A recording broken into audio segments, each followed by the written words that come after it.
Israel, congratulations on another victory, a defense of the belt, but you didn't seem necessarily completely satisfied at the close of the fight. So I guess, how are you feeling right now about your performance? A lot better, because, I've said this before in the past. On my worst day, I can kill the best man. I call that suicide. So on my worst day, on the off night, I had an off night tonight. So Eugene told me, the people who really know you, my teammates, my family, they know you had an off night. And I still fucked them up. When did you know you were having an off night? Like, was there anything during the day that you thought it's not feeling right or on the way to the No. It was in the fight, maybe when I couldn't find my power, like my power shots, my kicks. The initiators, the jabs, the leg kicks were working, but I was trying to find the power shots, but he was adjusting well. It wasn't just me versus him. It was his team versus my team, which is what I was also looking forward to. So I told John Crouch, I was looking forward to that, the battle of the game plans. And it's the helicopter. And so I was just looking forward to John Crouch versus Eugene Behrman, and they were adjusting well each round. I could hear them even talking what they were saying. I was like, okay. But he's a formidable fighter. I've called this ages ago, and he showed it tonight. Like you said, you were looking forward to this fight for a long time. So I guess what did surprise you in there tonight? You praised his game plan. What played out differently than you thought it would? What played out differently? His adjustments to what I was doing. Because I'd go ahead, I'd go to his body, I'd go to his legs. I'm just gonna keep going. I'd go to his legs, and he'd adjust and get away from my power, but I was able to get away from his as well. It's still a win, still a title defense, but there were some, 6 title defense on my worst night, and still. There were boos at the end. I'm just curious, does that affect you at all? They've been here since 3 p.m. They're all drunk. They don't know what real fighting is or real finesse. And I've said this, look, the greats, they all get to this point. I've seen it when I was just a fan, still a fan. Anderson Silva, GSP. I remember fights where I'd be like, that was a fucking fantastic fight. And the same thing, people would just boo them. GSP, one of the fucking GOATs, and people would just boo him. I'm like, what the fuck are you guys watching? You dumb fucks. Ali, Floyd Mayweather, same thing. You get to this point where it's like, you're so great, people just want to see you fall, They just want to see you fall, no matter what. And if it's not like a show-out spectacular performance, then it's like, he's not even that good. But trust, Jared knows I'm a good fighter. He knows I'm a great fighter, and I gave him the same credit as well.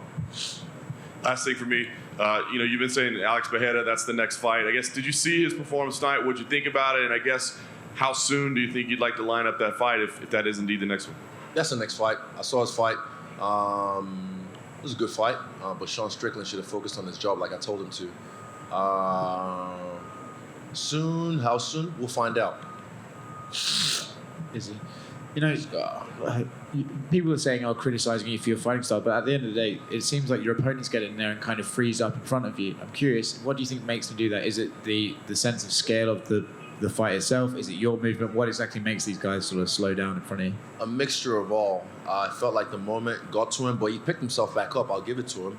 He adjusted and picked his energy back up, and I feel like the moment and the skills, I feel that's what gets to them. And I said, this is an acquired taste to be under the spotlight. I can thrive under this bitch. I don't melt under the spotlight. I shine. So I feel like it's a combination of everything. You said that you described this as an off night, though, and you've already said how you think Jared's a good challenger for you. So when you can beat him, even though you're having an off night, does that give you confidence going forward, thinking even if I have an off night, I can still win? It's emotional, I know. Yeah. You're good, Oscar. That's why I like you. Well, thanks, Dad. Let me see. Gives me confidence. Going forward, I like the story. Like I've said this is my life is a movie. My life is an anime. Whatever. I'm facing a guy who's beat me in kickboxing, and now he's still chasing me because he knows I'm the king, and he wants to try and get that away from me. You guys see what happens when my back's against the wall, when I really have that pressure. I put pressure on myself, but when I have pressure put on me as well. So, I look forward to fighting him in that next fight. How soon, we'll find out. I need a bourbon and maybe a couple of shots, and I'll see how I'm feeling first. Israel on the phone just right going off of Sorry. You go. Oh, Sorry, you go. Leah. just going You're off next. just going off of that, you said that gives you pressure, knowing that you're going to be going up against Alex next and given your history. But does that give you that kind of fire? Being a champion, defending your belt for so many times, do you need that kind of extra fire to kind of keep you hungry as a champion? No, really. I was very hungry for this fight. I felt like this camp, you can ask Eugene, this camp was great. Even better than the last camp, because he asked me at the beginning of this camp, how are you going to make it better than the last one? But I don't feel like I need it. I'm just taking, tick, tick, tick, tick, 6 title defenses, and still on my worst night. So the next one, it's something interesting for me. Someone I fought before in a different code, and I get to show him what MMA is about, what mixed martial arts is about. And of course, you had a lot of respect for Jared going into this one. Yeah. What was the conversation like between you two? After the fight, we saw you both kind of. What did I said? Like, we're just showing respect. Like, we're 2 fighters and showing respect because we're both on here trying to put food on the table, set our families up. And I just said, I didn't like the speech of him saying, "Oh, I was broke," after one of his fights, his recent fights. And I was like, I hope your management got you sorted for this fight. I hope they pushed for more money for him for this fight. Like I said, you guys are asking me, what am I doing for these fighters, for fighter pay, whatnot? I'm giving people opportunities. I'm giving people opportunities to raise their pay, raise the bar. And also, so it was just me and him showing appreciation, and that was it. And then just final one from me. John Jones came out on Twitter. Fuck John Jones. Fuck John. I don't want to hear about that bitch. What are you going to talk about my nails for? He's just jealous and insecure as a fuckboy. He could never rock shit like this. He's a bitch. And also he said that he was backing. Fuck him. I don't really give a fuck what he thinks. Yeah, next. Okay, thank you. I have to ask you about your entrance. It was obviously with the Undertaker urn, the hat, the music. How did you get all that approved? And I know you said it was you were feeling dark all week. So was that just the theme? It just works. I don't know. Like the theme for me. I'm an artist. It just works. I didn't plan on Vince and the Triple H and them being here. On Tuesday, I was chilling. So Wednesday nights when we wrestle, towards the end of the rounds, 12 rounds, towards the end, the last 3-4 rounds, I'll chalk on my playlist from YouTube, WWE Attitude, from the Attitude Era. I have like 20 different tracks from superstars I admire. And that will get me in that zone. And the Undertaker's theme was one of them. So as I was sitting down, feeling it on Tuesday, it just made sense. And also, big shout out to the UFC production team, because they were really accommodating and just helpful to make it a show.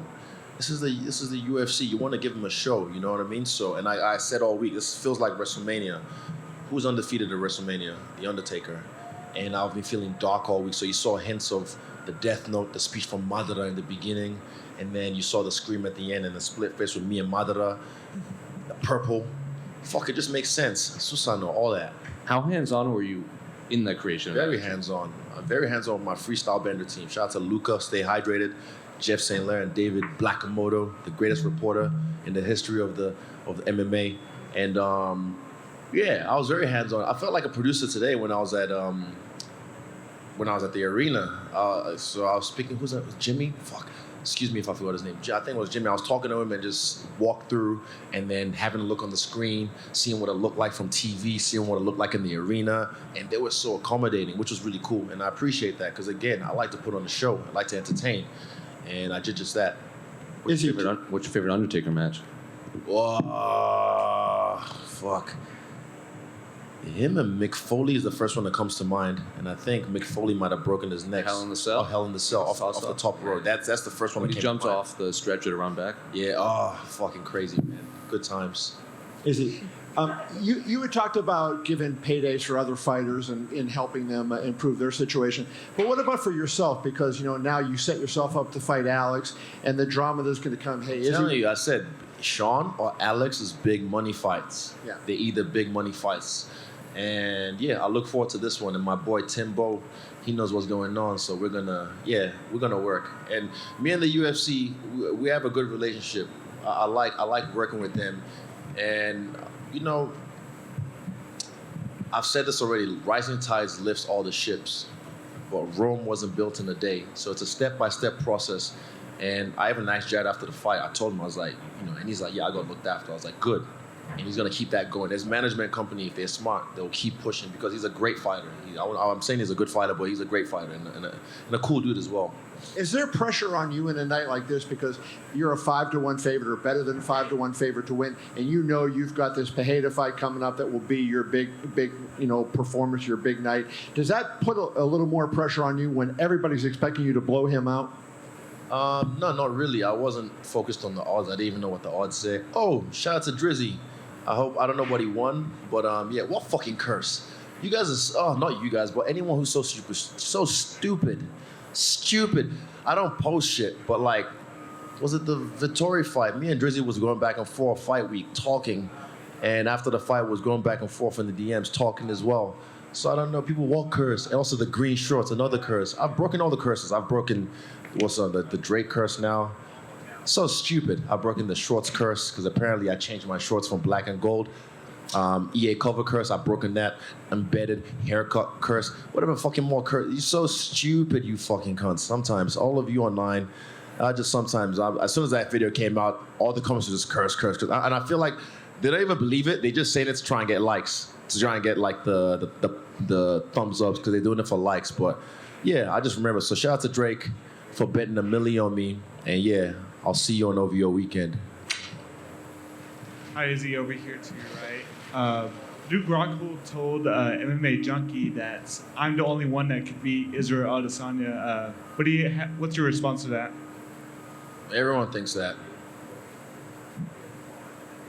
Follow-up question: are you gonna be celebrating with Volkanovski tonight? Fuck yeah! Oh, shout out to my guy Alexander Volkanovski. Just inspiring, fucking inspiring. Like I had a 5-0 shutout, but his was way cooler and more impressive. Like I said, I had an off night, but he was fucking on. Ooh, and when he's on from the first round. He started talking to Max. Also, I've said, shout out to Max Holloway. I'm a big fan. The guy's a cool dude, man. I've seen him around all week. He and his team are always really respectful, But this is what we do. We go to war, and afterwards we show respect. So it's my team against his team. But when it was in there and it was going down, even yesterday at the weigh-ins when they were like barking, I am the Heat. I was just like, yeah. I held the line with Alex back there. I was holding the line. But again, we're different, and Alex is fucking different, bro. You guys don't understand. He inspires me the way he fucking works. When he came over to CKB this camp, I knew the bar was gonna get raised, and he fucking raised the bar, man. Fucking beautiful. Ugh, beautiful. Izzy, when you say you had an off night, like when do you know that that's happening? Is it something that you knew before you even got in the cage? Is it unfolding? No, not before the cage. I mean, it was probably 4th round, but it wasn't something I dwelled on I'm having an off night. Afterwards, I look at the performance from my first person perspective, and I'm like, yeah, I have an off night. And Eugene was the first one to tell me, because they know. When you know your people, excuse me, hiccups. Water, please. Sorry.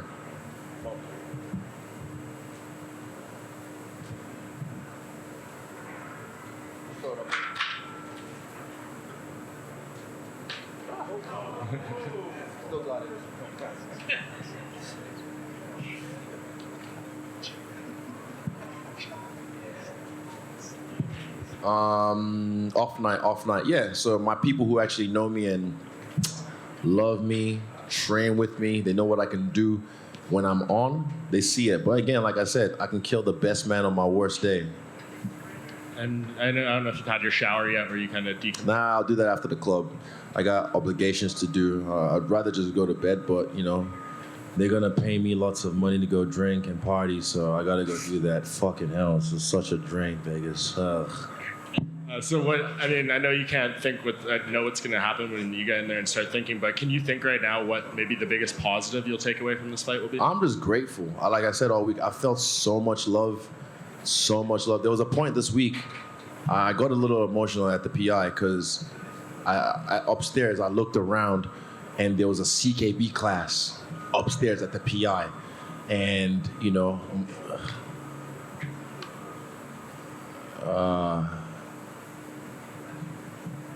give me a second.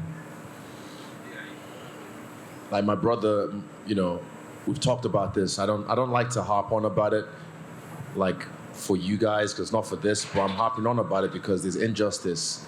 The guy who killed Falvake, he's getting 18 months, and he's going to be out earlier than that. So it's like, what the fuck? But there was a moment I had when I was looking around the class and seeing everyone just like training from my team. There was a lot of Kiwis and a bunch of Aussies as well. And I just felt emotional. And I just ran to the back of the PI, and I just kind of had a, moment to myself because I wished he was here just doing this shit with us. But I know he's looking down on us, inspired. And I know he's looking down on us, protecting us along with VDK, Monu, Praveen, Pati, Wilman. And yeah, it's just one of those things that for me, just being surrounded by my team, I just felt so loved this week. I felt so much love at the house we were at. I felt so much just mana, the spirit. And then as the fight got closer, our sport became a fortress for battle. And then, yeah, fuck, I feel good. But at the same time, yeah, I just love my team, man. I love my team. I appreciate that insight. And last thing from me, when Alex was in here earlier, he said, when you guys fight, I'm going to make him fight.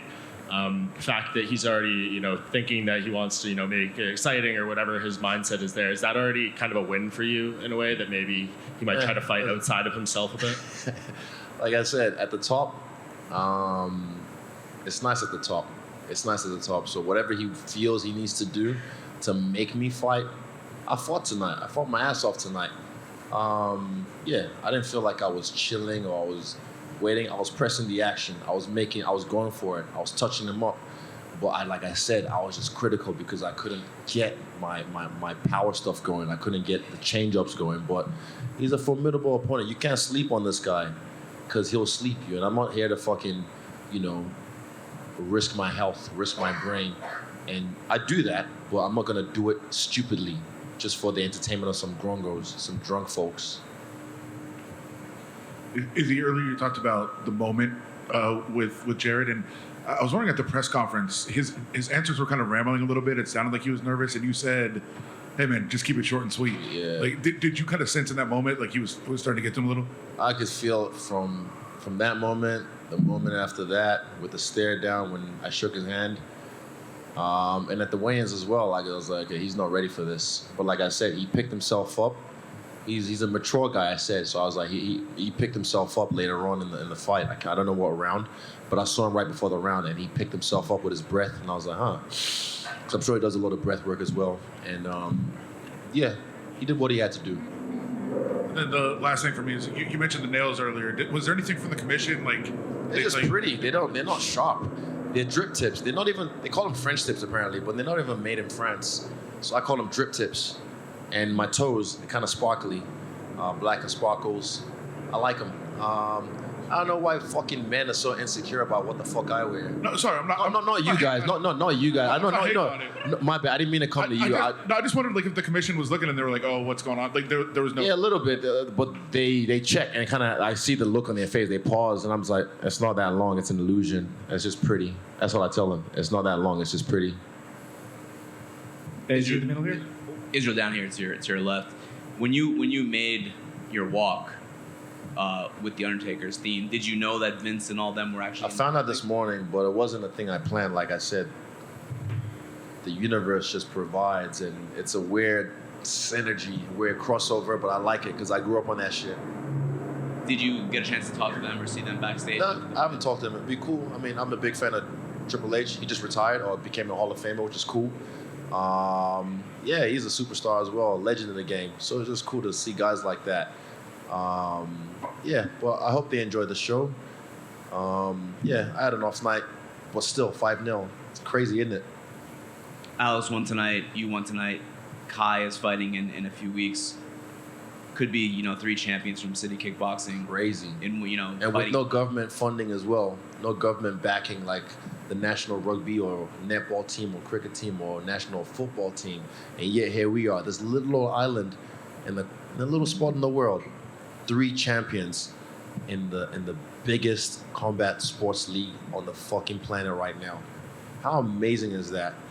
You know who we have? The people of New Zealand. They're the ones that back us, and we back ourselves. It's been a rough few years for you guys too. I Yeah, mean, with the fucking quarantine, pandemic, and your teammate. all that stuff, and then they gaslighting us as well. Oh, we're not blocking you guys. Meanwhile, they're letting the Indian cricket team into the country and letting them quarantine, letting the All Blacks quarantine in their own little bubble. But then they come to our bubble and break us up, hunting Dan, you know, while he's getting ready for his fight. You know, threatening to arrest him for what? For fucking training. You know, and then they're gaslighting us. So yeah, I don't do this for them anyway. They're the fucking bureaucrats. Fuck them. I do this for the people of the country, the people who support us as fighters. You know, that's who I do it for, and the people around the world who support me as well, regardless of nationality or wherever the fuck you come from. If you fuck with me, I fuck with you, and I appreciate you. What does it say about your team that you were able to, overcome all that stuff and possibly have 3 champions in the UFC in a few weeks? The mana, the aroha in our team is just unmatched. It's unmatched. John Anna keeps saying we're his favorite team in sports, and I keep thinking he's like just G'ing me up, but I'm my favorite team in sports. So yeah, and I believe him. Don't get me wrong, I believe him, and I appreciate that. But yeah, I love my team, man. Like I said, I just love my team, and I love the support I get from my team, and just we know us. We got us. That's it. Thanks, man. Is he in the middle? The Drake curse was broken in What 2017. fucking curse! I broke that shit last year. It was broken in let me 2017. go. You know what? I'm gonna post it on Twitter. Let me do it right now. Actually, let me do it right now. I'm gonna do something real quick. Hold up. Actually, I'll do it after, just because I wanna get this over with. I'll do it after. I was going to say, it was broken in 2017 with the Warriors, allegedly, but he is 0-2 in big MMA bets recently. How good does it feel to get the win for him? And to answer your question, he won approximately, depending when he made the bet, around $250K. Nice. It feels good for me to get the win, but also myself, anyone else that bet on me, it feels good. And it feels good. First of all, even like I said, I've been talking to him for a while now, like since last year. So I already broke the curse. But to get that call from him while I was cutting weight, and then to be like, you guys, you'll have an album, I don't know what you listen to, whatever you have on repeat sometimes, or a track you have on repeat. This guy, his albums are like, there's 3 of them that are like timestamps for my life. Like moments in my life where I'm like, if I hear that track or that album, I'm like, I remember where I was at in my life at that stage. And music is powerful. Music is something that brings people together, that evokes emotion out of people. So for me to get that kind of praise and recognition and love from an artist that I admire like that, one of my favorite artists of all time, it's cool. It's cool to be recognized like that by him. And it goes deeper. I can't tell you too much because the guy he's crazy, bro. He's too nice, too cool. He's too cool, and I appreciate him. So yeah, shout out to Drake. He's the sixth god. And as a Toronto kid, do you have a top 3 favorite for Drake songs? Man, why you gotta do this to me? Right now, why you gotta do this to me? Well, I mean, he did say it was, what did he say? He said, I've never walked anyone out. And then I was asking Tim, I was like, what would you walk out to? I'm thinking, Lord knows, as one of them. That's just straight bar for bar for bar. And then Rick Ross kills it at the end. I love Yeba's Heartbreak. I had that on repeat in my studio last year. Because it was just a track that kind of like, the song, it was so soulful. So fucking soulful. And there's an unreleased one, actually. I don't know if he actually got it, but my boy Frano, who's a music producer from New Zealand, he gave me a little preview, and I love hearing that track. I don't want to give it away, but that's probably my favorite track. It's cool. I never posted it. I'm not a clout trout. Trust, I don't do this shit for likes. I just do this shit because I love it. But yeah, it's cool, like I said, to be recognized by people like that because you admire them, and yeah, blah blah blah blah blah blah blah blah. Thanks, Izzy. Congrats. No worries. Last question. Let's go. I got some bourbon to drink. You earmarked Jared very early on as someone who was going to make it towards a title fight. Clearly, you're sort of looking many moves ahead and looking at the field and seeing who's coming up. I just wondered, who's next? Who's going to break from the pack that you've kind of earmarked as someone who's moving their way up and could potentially face you further down the line?